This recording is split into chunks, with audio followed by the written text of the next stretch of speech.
प्रभु, प्रभु, कहां है प्रभु आप? प्रभु! नारायण नारायण, ये क्या अनर्थ है प्रभु?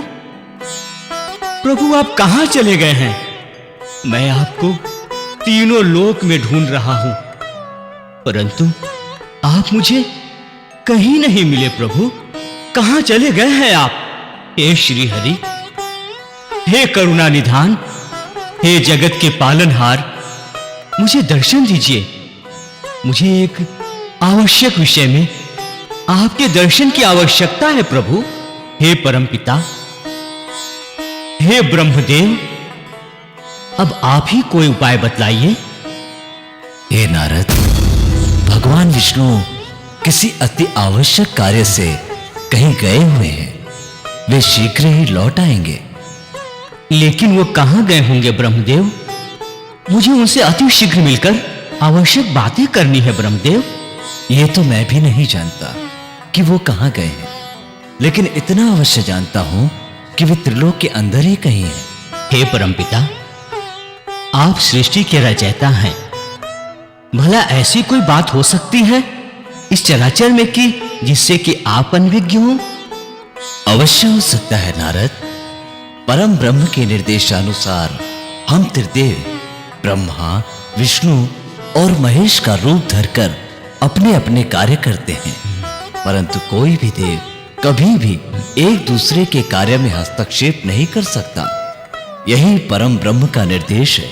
इसलिए हमारी ऐसी बहुत सी बातें हैं जो कभी भी एक दूसरे को पता नहीं होती। जब तक स्वयं कोई कुछ न कहे तब तक हम एक दूसरे से प्रश्न भी नहीं कर सकते। मेरी इस प्रगल्भता के लिए क्षमा करे ब्रह्मदेव। मैं अधिकार सीमा को पार कर गया था। नहीं नारद, तुम मेरे पुत्र हो। तुम्हारे अंदर ब्रह्म ज्ञान का वो सागर है जिसका अनुमान शायद तुम्हें भी नहीं है। इसलिए तुम मर्यादा और अधिकार के दायरे से बाहर जाकर कुछ कर ही नहीं सकते। परमपिता, मैं आपके पुत्र होने के नाते क्या आपके समक्ष एक प्रश्न उपस्थापन कर सकता हूं? अवश्य वश। परमपिता, कृपया मुझे यह बताइए कि मैं कितनी शीघ्र श्री हरि के दर्शन प्राप्त कर सकता हूं? अति शीघ्र है नारद, परंतु हमारे अपने पुत्र होने के नाते तुम्हें इतना अवश्य कहना चाहूंगा कि वो तुम्हें बदले हुए रूप में मिलेंगे। बदले हुए रूप? क्या ये उनका कोई नया अवतार है परमपिता? नहीं नारद, एक पुरातन परम मनोहर रूप में वो उपस्थित होंगे। कौन से रूप में परमपिता? नंदलाल रूप में। नंदलाल रूप में? परमपिता, परमपिता, परमपिता, ब्रह्मदेव, ब्रह्मदेव, ब्रह्मदेव भी चले गए। ठीक है। नारायण नारायण नारायण।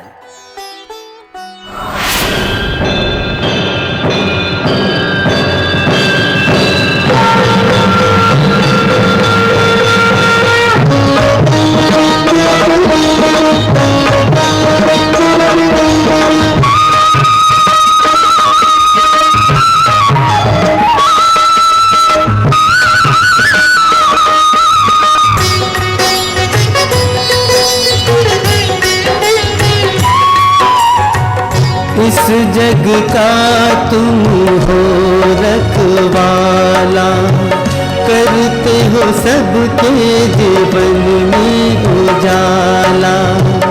इस जग का तुम हो रखवाला, करते हो सबके जीवन में उजाला।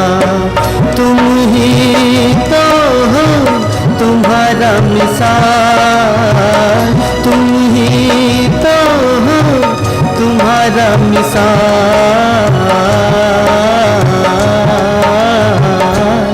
नंदलाल नंदलाल नंदलाल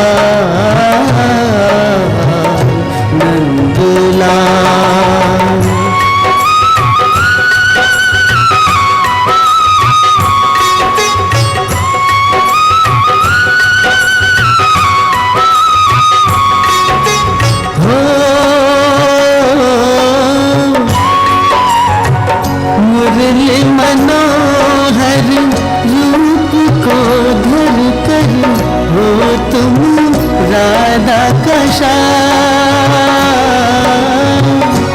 दशरथ नंदन तुम ही तो हो सीतापति राम।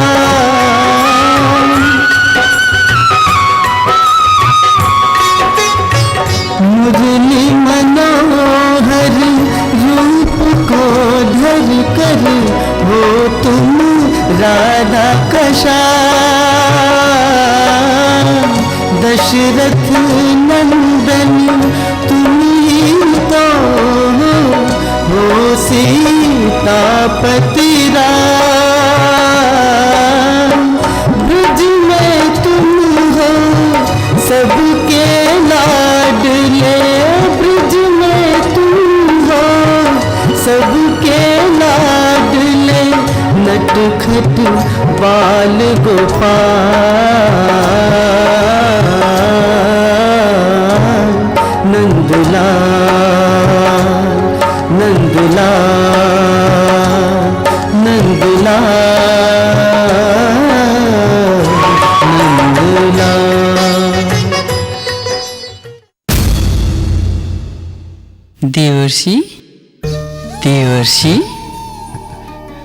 प्रभु प्रभु आप कहाँ चले गए थे प्रभु? ये तो अभी बताना मुश्किल है। आप ये बताइए, मुझसे मिलने के लिए बेचैन क्यों हैं? करुणानिधि, पृथ्वी लोक के मुंबई चित्र नगरी में रहने वाले और वहीं रहकर काम करने वाले आपके कुछ भक्तों पर काफी दिनों से विपत्ति चली आ रही है। प्रभु, वो सारे लोग बहुत परेशान हैं। आप उनके लिए कुछ कीजिए प्रभु। आप तो अंतर्यामी हैं, आपसे तो कुछ छुपा नहीं है प्रभु। देवर्षि, उन पर चल रहे विपदाओं की वजह से ही हमारा अंतर्ध्यान घटा था और इसी रूप की पुनर्रचना भी उसी कारण से है। इसलिए आप निश्चिंत रहिए, मुझसे जो संभव होगा मैं उनके लिए उतना तो अवश्य करूंगा। परंतु एक बात मैं आपसे कहना चाहूंगा। अवश्य प्रभु, आदेश कीजिए प्रभु। इस पूरे कर्म को लक्ष्य तक पहुंचाने के लिए आपका सहयोग अत्यंत आवश्यक है। इसलिए मैं चाहता हूं कि आप मेरे साथ साथ रहें और इस कार्य को पूरा करने के लिए मुझे पृथ्वीलोक पर जाना ही होगा। नंदलाल, हम स्वर्गलोक के निवासी हैं। त्रिलोक के सारे कर्मकांड का संचालन स्वर्ग से ही संपन्न होता है और जब आप स्वयं पृथ्वी लोक पर जा रहे हैं तो ऐसे में आपके एक विशेष पात्र का यहाँ स्वर्ग में रहना अति आवश्यक है प्रभु, जो हर तरह से आपको सहयोग देकर आपके इस विशेष अभियान को संपन्न करने में कारगर सिद्ध हो सके। प्रभु, यदि आपकी आज्ञा हो तो मैं स्वर्ग में रहकर ही इस उत्तरदायित्व का निर्वाह करना चाहता हूँ। वैसे आगे आपकी जैसी आज्ञा प्रभु। ठीक है देवर्षि, तो फिर पृथ्वीलोक की ओर प्रस्थान किया जाए। अवश्य प्रभु, बस जाते जाते एक बात का खुलासा करते जाइए श्री हरि। कौन सी बात?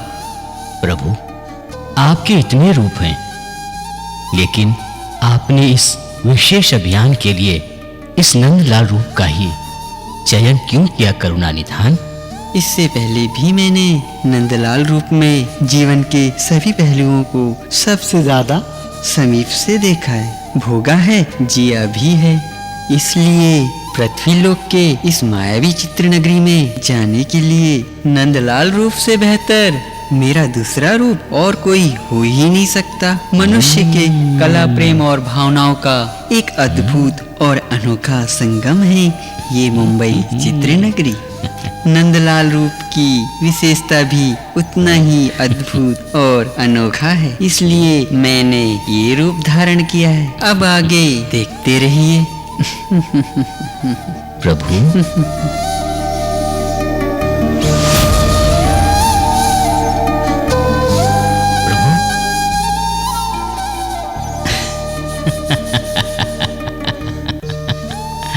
नारायण नारायण।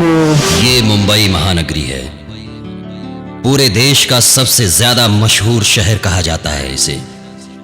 और इस शहर की सबसे खास बात यह है कि यह हिंदी फिल्मों की जन्मभूमि और कर्मभूमि दोनों ही है। हर साल हजारों लोग देश के अलग अलग हिस्सों से यहां दौड़े चले आते हैं इस मायावी फिल्म जगत में अपनी अपनी किस्मत आजमाने। शोहरत की बुलंदी को छूने की कोशिश में दिन रात एक करके जुटे रहते हैं सभी लोग। लेकिन कामयाबी की शक्ल देख पाना सबके नसीब में नहीं होता। ज्यादातर थक हार कर यहां से वापस चले जाते हैं। लेकिन इनमें से कुछ लोग ऐसे भी होते हैं जो हर कदम पर हार का सामना करते हुए भी हिम्मत नहीं हारते, नाउम्मीद नहीं होते। अपनी मनचाही कामयाबी हासिल करने के लिए अपनी पूरी जिंदगी दांव पर लगा देते हैं, लेकिन डटे रहते हैं। यहां से हर हालत में वापस नहीं जाते, चाहे उसके लिए उन्हें कितनी भी मुश्किलों का सामना क्यों ना करना पड़े। और लंबे समय तक लड़ते लड़ते ये लोग इंसान तो क्या भगवान को भी चौंका देते हैं। और ऐसे ही कुछ पात्र हमारी इस कहानी के चरित्र हैं, जिनके साथ मिलकर भगवान श्री कृष्ण नंदलाल रूप में मुंबई फिल्म नगरी रूपी इस चौपाल में अपनी लीला दिखाते हैं। इंसान और भगवान के बीच का ये अद्भुत लीला आइए आज देखते हैं हमारी इस सप्रेम प्रस्तुति नंदलाल के जरिए। जय श्री कृष्ण, जय नंदलाल।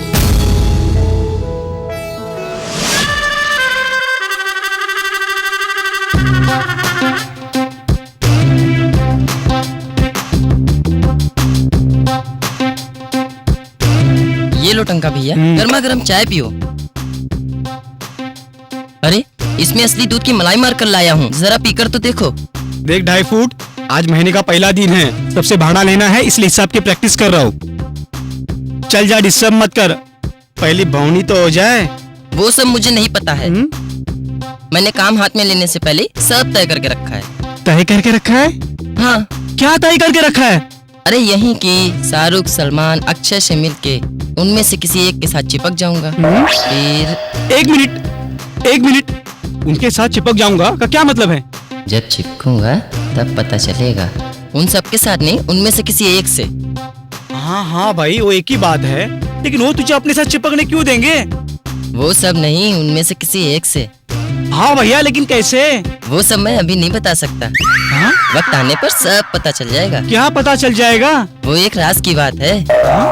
अच्छा मैं चलता हूँ, बहुत काम पड़ा है। अरे सुनो तो। हमेशा उतनी ही सुनाता है। अभी मैं जा रहा हूँ, चाय पी के कब रख देना, मैं बाद में आकर ले जाऊंगा, बहुत काम पड़ा है। लड़का दिखने में तो सीधा है, लेकिन बहुत बड़ी चालू चीज है। बेटा, तुमने जो तय किया है वो तो मैं जान ही लूंगा, क्योंकि मैंने भी कुछ तय किया है।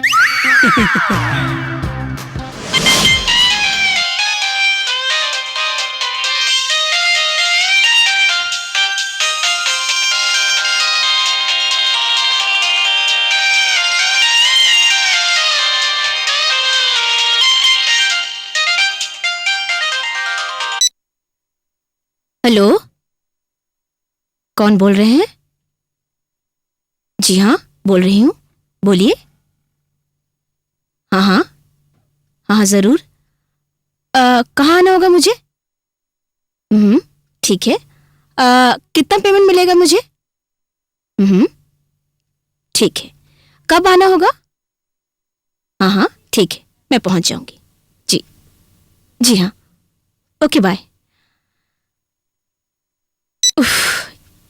इतना पकाऊ आदमी था कि क्या बताऊं। और किसी से कुछ कहने के लिए बचा है क्या? अरे तुम, क्या हुआ? और क्या होगा, रोज रोज जो होता है वही हुआ। पता नहीं अपनी किस्मत कब बदलेगी। बदलेगी उर्मिला, जरूर बदलेगी, वो दिन जरूर आएगा। कब? आखिर कब आएगा वो दिन? कब? हाँ? अरे बाबा, नाराज क्यों हो रही है? मैं नाराज नहीं हूँ उत्तरा, मैं हैरान हूँ।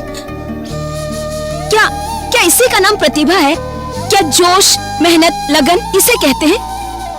मुझे नहीं लगता। और खासकर हमारी इंडस्ट्री में तो इसका कोई अर्थ ही नहीं रह गया। क्या हम यही करने के लिए अपना घर बार छोड़कर यहाँ आए थे?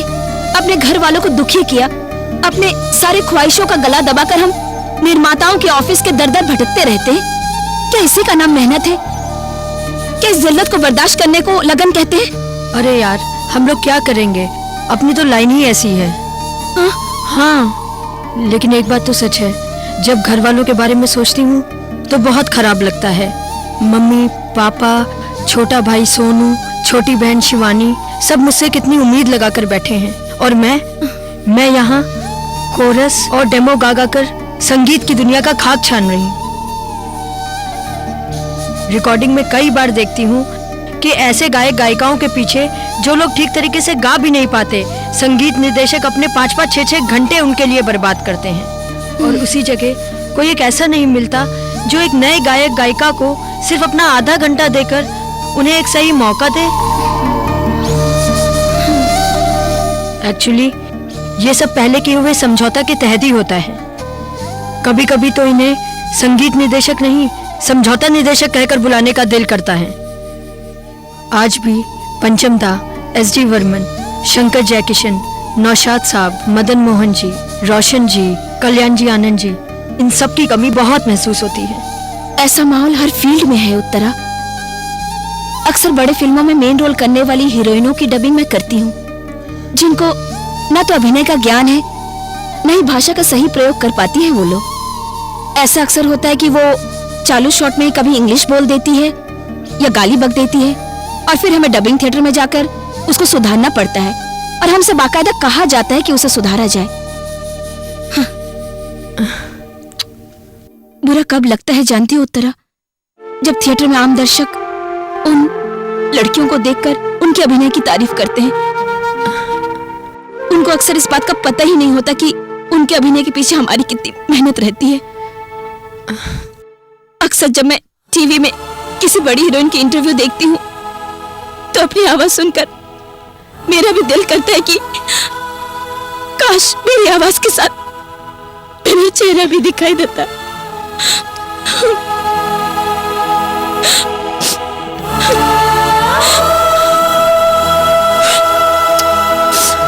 छोड़ना यार, दिल छोटा मत कर। निकलना नहीं है क्या? हाँ। तो फिर चलते हैं। चलो।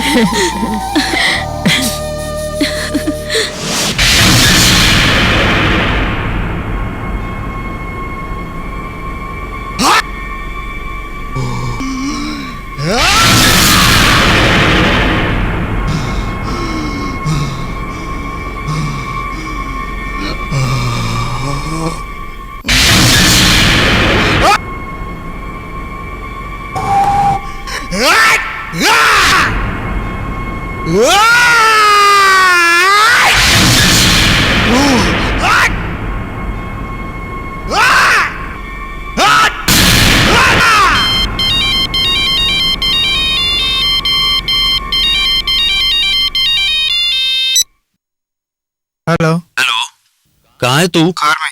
आप कहाँ है? खार में? क्या कर रहा है? प्रैक्टिस कर रहा हूँ। खत्म हुई है, बाकी है? बस हो गया। कोई काम है क्या बड़े भाई? बोलिए ना, अर्जेंट है क्या? हाँ, एक जरूरी काम है।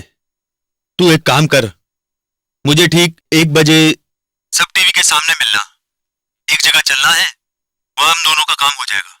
ठीक है। बड़े भाई, थोड़ा पहले मिलते तो मलाड स्टेशन कैंटीन से गरम गरम पराठे लेकर आता, दोनों मिलकर 2-2 खा लेते।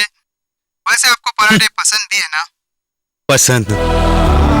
अब अपनी पसंद की कोई अहमियत नहीं है। जो सामने वाले की पसंद, वो है अपनी पसंद, और जो उन्हें नहीं पसंद वो खैर छोड़, जाने दे। तो मुझे वहां पर ठीक समय पे मिल जाना, ठीक है? हाँ ठीक है। रखता हूं मैं। ओके।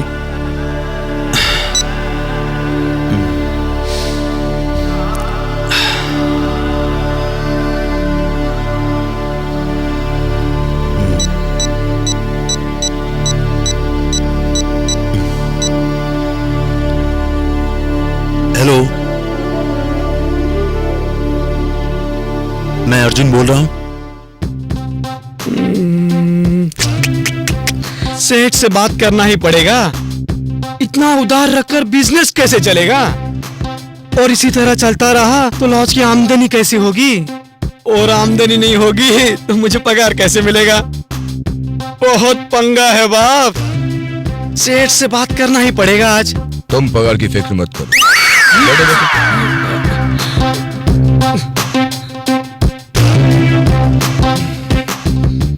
हाँ, तो मैं क्या कह रहा था? जी वो देखो भाई, ये लॉज मैंने पैसे कमाने के लिए नहीं खोला है। मैंने तुम्हें पहले दिन ही बोल दिया था कि हर महीने के 7 तारीख को तुम्हारा पगार हो जाएगा। पिछले 3 महीनों में तुम्हें कोई तकलीफ हुई है?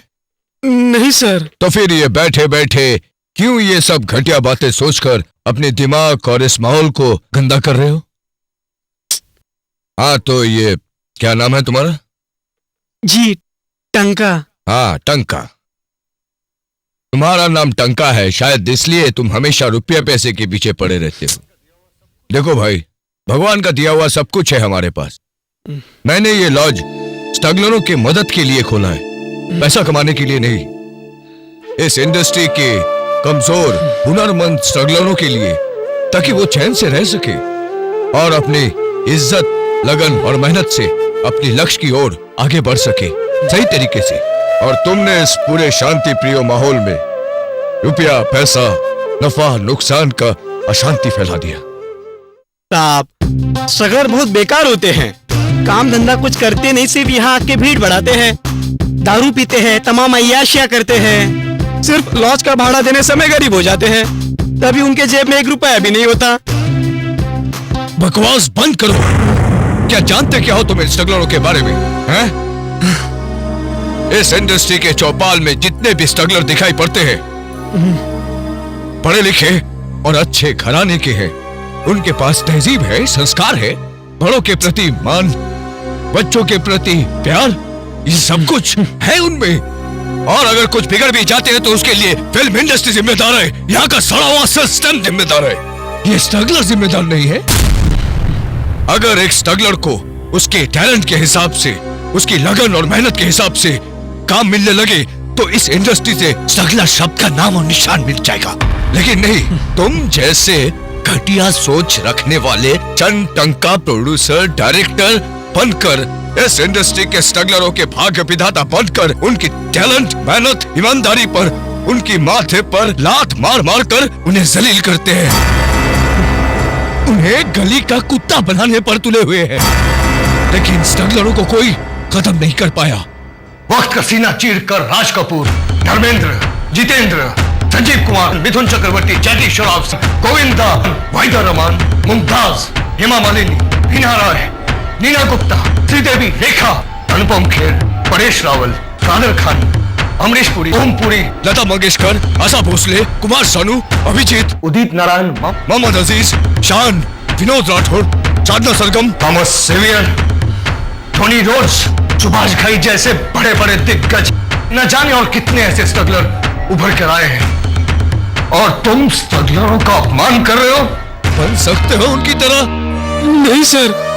तो फिर किस वक्त तुमने इतनी बड़ी बात कह दी है? देखो टंका, अगर तुम्हें यहां कोई प्रॉब्लम है तो तुम यहां से जा सकते हो आज, अभी, इसी वक्त। फैसला तुम्हारे हाथ है।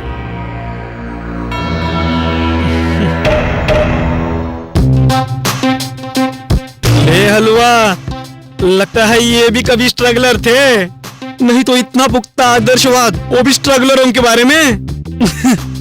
दाल में जरूर कुछ काला था, पता चल ही जाएगा। ठीक है।